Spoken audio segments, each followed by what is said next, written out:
กันที่10กันเสียงบดีบางวันไพ่เด้อเป็นทางเทียบไม่เอานิมนต์กันหน่อยตั้งในบ้านเด้อตั้งทุกคนโยมแม่เสียงขาดสิบดีกับมึงฮักน้ำพ่อแม่ครูบาอาจารย์เอาไปดีกับกันสักกระบันเนาะมี43พระคาถา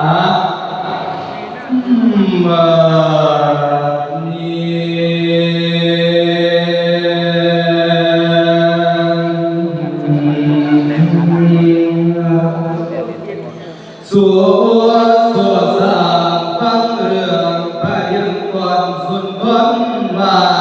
มวลนักปราชญ์ญาติพี่น้องให้ฟังขอแถลง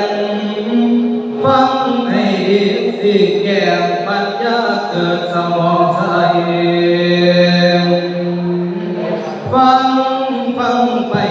ท่านทำพระเวทชาดกเป็นแนวทางทำให้ดำเนินไปถูกต้องเชิญพ่อแม่พี่น้องให้ต้องควรสุขควรจังว่าทุกทางควรมีแต่ใจรอหมด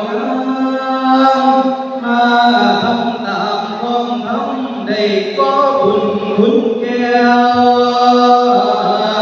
นับวันนี้ดีแล้วได้เห็นแดนเสียงประเสริฐเกิดมาได้พบพ่อได้เห็นพ่อพระธรรม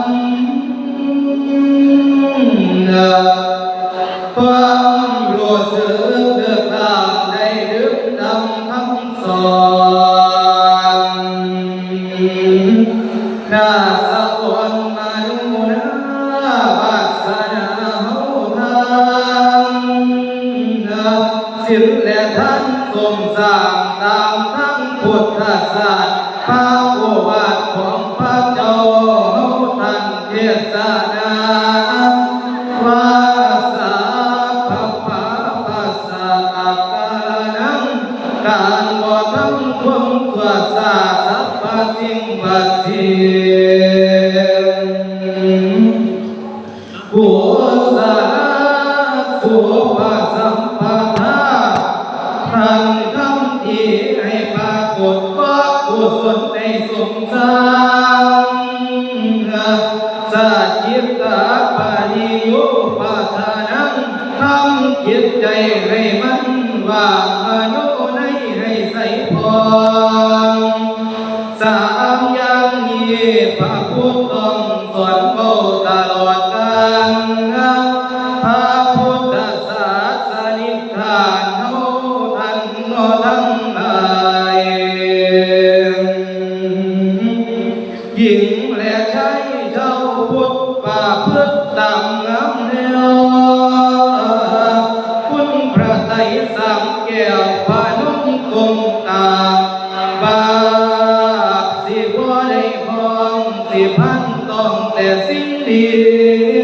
ยังว่าในมือนี้ได้ฟังเทศชาด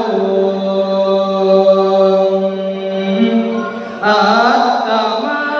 สิสาธกเทศนาจาสอนกันที่10พวงสอนเวทสันดรมหาราชเทศประกาศอ่านแก่ทิสันแด่เพื่อเสียง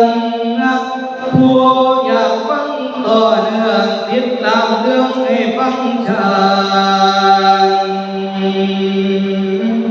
เชิญท่านฟังสักกะบันบนพระอินทร์แบ่งลางพระเวทนำท่านสร้างบารมีจนโลกานจอมสวรรค์ได้หูแจ้งเห็นสร้างส่วนกุศลเกือบสิเต็มเพียงล้วนยอดบารมีหากได้ท่านมาเหตุสีล้วนสิเต็มเกลือล้